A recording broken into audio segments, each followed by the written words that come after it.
voilà, si vous avez des questions.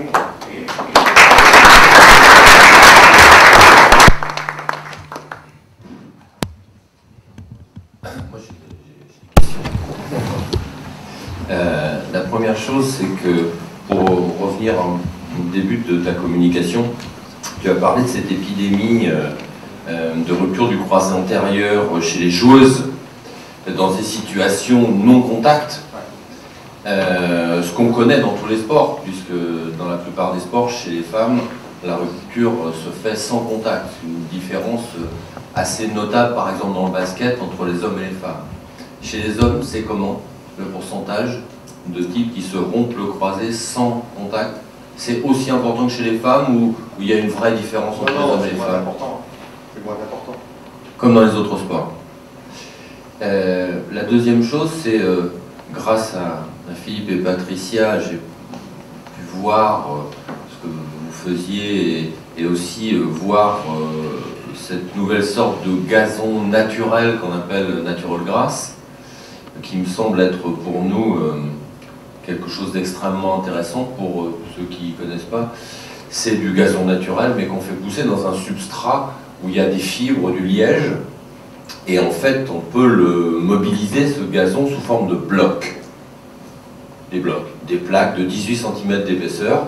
Et sur ce gazon, vous pouvez parfaitement prendre un divot. On est allé avec Patrice Amadieu taper chez ces gens-là, du côté de Dourdan, dans un endroit un peu improbable, difficile à trouver, dans une colline, et on tapait des balles. On s'est rendu compte qu'il n'y avait aucun problème pour taper des balles, de façon parfaitement normale, ça ne gêne absolument pas. Et il y a un centre de golf, sans que vous le sachiez, qui ont commencé à aménager des buts de bunker, des choses comme ça, avec ce type de choses à Saint-Cloud, à Chantilly. Il y a des buts de bunker, il y a des chemins, il y a des départs qui sont faits comme ça. C'est parfaitement invisible, si ce n'est que c'est beaucoup, beaucoup plus résistant. Alors pour nous, c'est une voie intéressante, je ne sais pas ce que tu en penses, mais de votre point de vue à vous, par exemple, dans l'analyse du crochet sur du synthétique et sur ce type de revêtement, parce que pour nous, ça veut dire qu'on est peut-être en capacité d'avoir des structures de test biomécaniques, avec des plaques de force en dessous, avec un système d'acquisition 3D, mais en tapant sur de l'herbe, ce qui n'a rien à voir avec taper sur un tapis synthétique, au fer, hein, quand on tape senti, c'est totalement différent. Donc est-ce que vous avez des programmes spécifiques à travers cet acquis? C'est de la technologie française, hein, c'est un brevet français. Est-ce que vous avez des programmes spécifiques de recherche liés au natural grass? Alors, pour l'instant, pas identifié de manière spécifique à la Fédé de rugby, mais peut-être bientôt, puisqu'on vient d'en parler. Nous, en fait, on a des commissions médicales qui sont régulièrement, et on va le faire passer, parce que la problématique, elle est économique. C'est-à-dire qu'aujourd'hui, comme je vous le disais, les clubs professionnels investissent de plus en plus dans du gazon, enfin de l'artificiel, parce qu'ils ont besoin que le terrain il soit toujours en bon état, et comme ils jouent tous les week-ends, à domicile un jour sur deux, mais quand c'est pas l'équipe senior qui joue, c'est l'équipe espoir, donc c'est difficile d'avoir un terrain qui reste toute la saison en bon état. Et donc le pari économique des clubs se fait de plus en plus vers de l'artificiel. Sauf qu'effectivement, on a toute cette problématique-là de est-ce qu'on ne met pas en péril la santé des joueurs en les faisant jouer sur du synthétique complet? C'est vrai que cette option d'avoir quelque chose qui est intermédiaire et qui se rapproche plus du naturel va être intéressant. Et je pense que ça serait intéressant de refaire ce type d'études aussi sur l'efficience, parce que on est entre nous, vous savez très bien que le moyen de faire passer des études, c'est parce qu'on a un joueur phare qui s'est blessé, et que là, ça y est, oui, il faut trouver pourquoi, et que ça ne recommence pas. D'accord là-dessus. Et puis deux, c'est montrer qu'on améliore la compétitivité de nos joueurs. Que cette étude-là de crochet, ça serait même intéressant de leur faire en couplant des capteurs de force sur différents terrains, parce qu'on ne sait pas trop bien non plus ce qui se passe entre l'interface On voit le résultat au niveau mécanique, ça va plus vite, il y a plus d'angles, le déplacement de la projection du centre de masse est plus rapide, et est plus importante, mais bon, qu'est-ce qui se passe au niveau de l'interface sol-joueur? Donc ça pourrait être quelque chose qui peut vraiment nous intéresser à la fois sur la prévention des blessures et à la fois sur l'efficacité du geste fixé. Greg, what do you think about the difference when you hit the ball? Yes, thanks. When you hit the ball on a practice on the grass or on synthetic grass, is there a difference in biomechanics analysis for you? Massive. You know, we have the only technology in the world, the French technology. We have technology, I speak about that with you in Madrid. The name is natural grass. You can look on the net. It's natural grass, but you can move the grass like block 20 centimeters and the form that you want. So you can move the block and the player can have the feet on the grass, the ball on the grass. And the difference with an iron to hit the ball on the grass on synthetic, okay? It's very interesting, no? Comme quoi, ils sont très en avance sur nous. Aux USA, évidemment, ce type d'analyse, mais malgré tout, ce type de technologie, c'est une technologie française, c'est un brevet français. Et je pense qu'il y a là, mais il y a une révolution en termes d'analyse du jeu, en faisant taper des longs fers sur de l'herbe ou sur un tapis synthétique. Je suis content qu'ils disent que la différence est massive. Ça fait assez longtemps que je le pense, personnellement. Question? Moi j'ai une question, je ne suis pas coach, je suis juste curieux.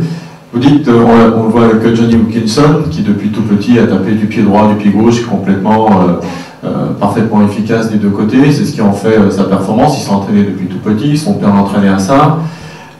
Est-ce que, alors je ne sais pas si vous avez la réponse, mais est-ce que le fait d'entraîner des joueurs pour le rugby à 7 à faire une passe de même qualité à droite et à gauche, donc d'être parfaitement ambidextre, imaginons, ce que vous en pensez, vous, si je suis un coach, je vais vous voir en disant, est-ce que si je prends un jeune et je lui apprends à taper aussi bien du côté droit que du côté gauche, même s'il a une préférence, ça peut augmenter sa performance sur son côté préférentiel, qui serait, on va dire, le côté droit, à votre avis? Tu parles du golf, là? Je parle du golf, hein, je parle en rayon au golf. Imaginons que vous avez un joueur, il est droitier, il tape, il dit, bah, écoute, on va t'apprendre à taper aussi bien du côté gauche et tu taperas mieux du côté droit. Est-ce que vous pensez que c'est possible?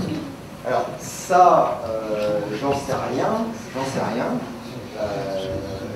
Ce qu'on sait, ils le font déjà par exemple au basket. La culture de l'ambidextrie, elle est importante. Et quand j'en parle, je prends la comparaison avec un enfant qui a des parents de langue maternelle différentes. Il va peut-être parler un petit peu plus tard, mais quand il parlera, il parlera deux langues. Donc on sait qu'au niveau cérébral, les connexions, elles vont aller vite, elles vont lui permettre de faire les deux choses. Et nous, dans nos sports, c'est important parce que la configuration du jeu change en permanence. Il faut être capable de réagir vite et d'avoir une palette d'outils très importante. Et si on a une palette d'outils qu'à droite, c'est moins bien quand on a la palette d'outils à droite et à gauche. Alors après, ça pourrait être quelque chose d'intéressant à soumettre aux gens qui travaillent sur l'efficience intellectuelle, de savoir si de faire travailler l'ambidextrie, ça donne un côté préférentiel plus important. Ça, par contre, je peux parler.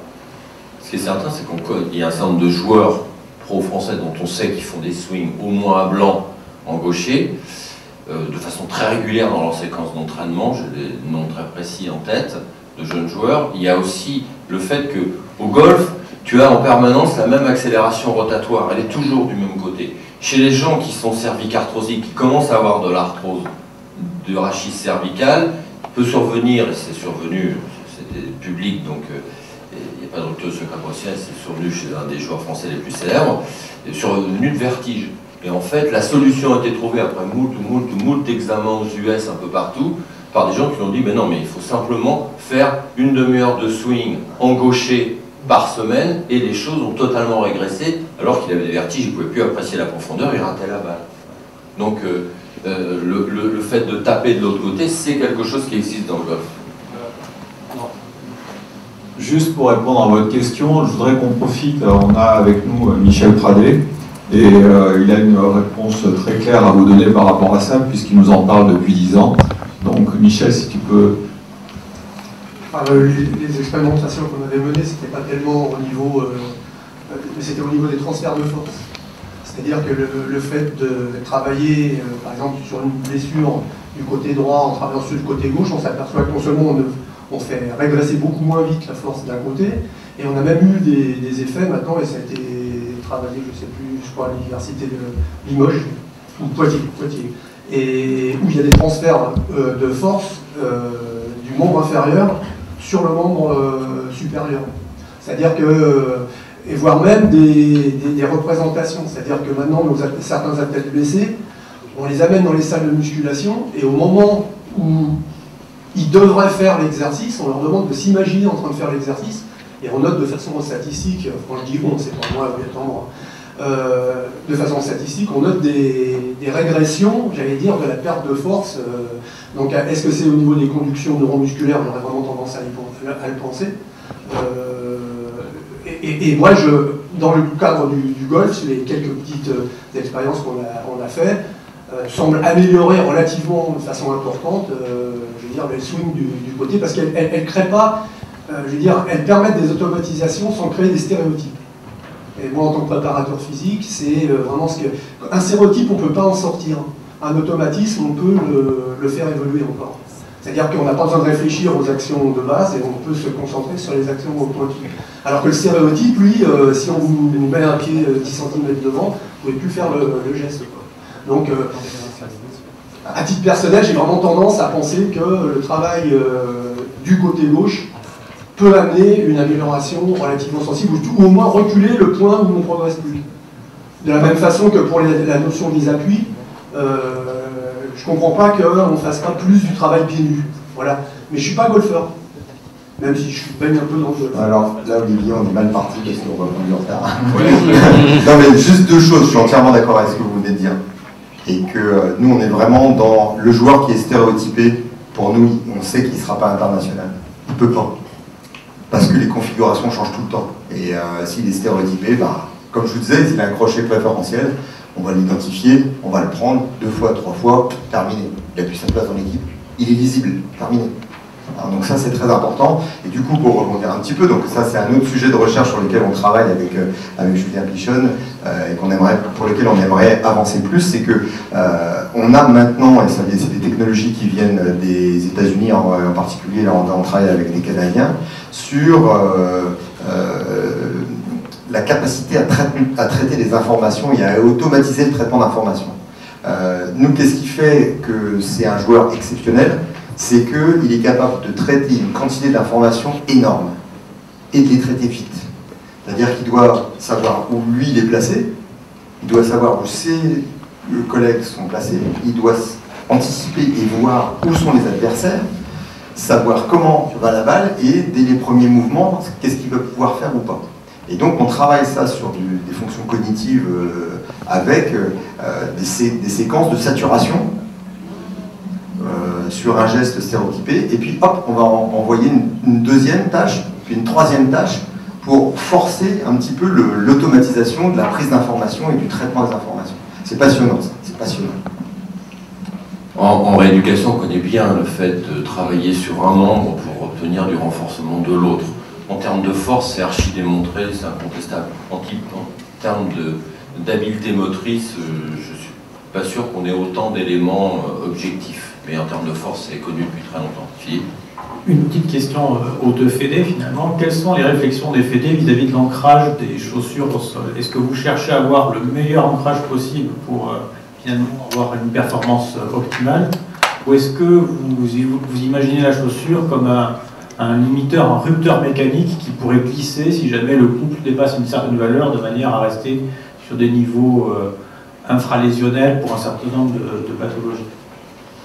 Au golf, on n'a pas du tout travaillé sur ce type d'aspect. On a travaillé sur la chaussure, l'adaptation de la chaussure à la morphologie du pied, avec Michael Béton qui était là tout à l'heure, qui est là-bas, et l'association des podologues du sport. On n'a pas du tout travaillé sur cette qualité d'ancrage et la preuve en est, c'est qu'aujourd'hui, on voit beaucoup de joueurs, même à haut niveau, jouer avec des chaussures qui sont des chaussures de street golf, quoi. Il n'y a plus de crampons et il y a des espèces de picots en dessous. Moi, je serais curieux, effectivement, de voir ce qui se passe avec des chaussures à crampons, avec ce type de chaussures, pieds nus, et ensuite, surtout, le différentiel entre faire ce type de test avec des plaques de force, avec du gazon synthétique où l'adhérence est extrêmement limitée. Les meilleurs joueurs européens, vous les mettez sur des plaques de force avec du gazon synthétique. Au-delà du fer 7, fer 6, c'est du patinage artistique, ils ne tiennent pas. Donc l'intérêt, c'est justement d'avoir des plateformes avec un revêtement type natural grass où là on peut s'ancrer comme dans de l'herbe normale et avoir les plaques de force en dessous. Tout ce qui est fait aujourd'hui au driver sur des plaques de force avec du gazon synthétique, de mon modeste point de vue, c'est totalement du pipeau. Et pour nous, malheureusement, c'est une voie de recherche dans laquelle on n'est pas encore engagé, mais qui a un vrai problème. Il faut que vous sachiez que quand le terrain est un peu gras, nos joueurs jouent avec des crampons de 22 mm. Donc il y a à peu près autant de hauteur de crampons qu'il y a de couverture du talon. Et des fois ça déchausse, mais c'est pas le pied qui déchausse, c'est la cheville. Donc on a des vraies problématiques, et puis ces problématiques-là, on a beaucoup d'intuition, mais on n'a pas de science dessus. Et puis on a cette problématique que maintenant ils jouent sur gazon synthétique, sur la 3e génération, et on ne sait pas quoi leur conseiller. On sait qu'il y a un truc qui est interdit, on en parlait, c'est les crampons à lamelles. Les crampons à lamelles, c'est une catastrophe. Hein. Vous faites un entraînement crampons à lamelles sur du synthétique, vous faites 100 kg, vous envoyez un petit peu de vitesse, c'est bon, il y a une blessure derrière, c'est obligatoire. Mais après, on n'a pas la puissance de feu qu'ont les Américains, en particulier le SECNA qui a beaucoup travaillé là-dessus, sur qu'est-ce qu'on doit mettre comme crampon, est-ce qu'ils doivent être pleins, est-ce qu'ils doivent être creux, est-ce qu'ils doivent être ronds, est-ce qu'ils doivent être carrés, pyramidaux. Ça, aujourd'hui, nous, on n'est pas capable de le faire. Non, juste une remarque sur une autre voie de recherche éventuelle qui me paraît essentielle dans ce sport-là. Surtout, c'est vraiment, vu la variété actuellement de l'outil de travail qui est la chaussure de sport, la variété entre une Nike et une Adidas aujourd'hui, la plupart employée par les sportifs de haut niveau, est-ce qu'il y a vraiment un regard un peu plus précis, parce que ça me paraît quand même l'interface essentielle de réponse à ne serait-ce qu'à un crochet. Aujourd'hui, on n'a pas en France et en Europe, je ne suis pas certain, un laboratoire d'études comme celui qu'il y a par exemple aux États-Unis chez Nike pour travailler là-dessus. Je pense que la technologie et l'intelligence sont là, mais on n'y est pas.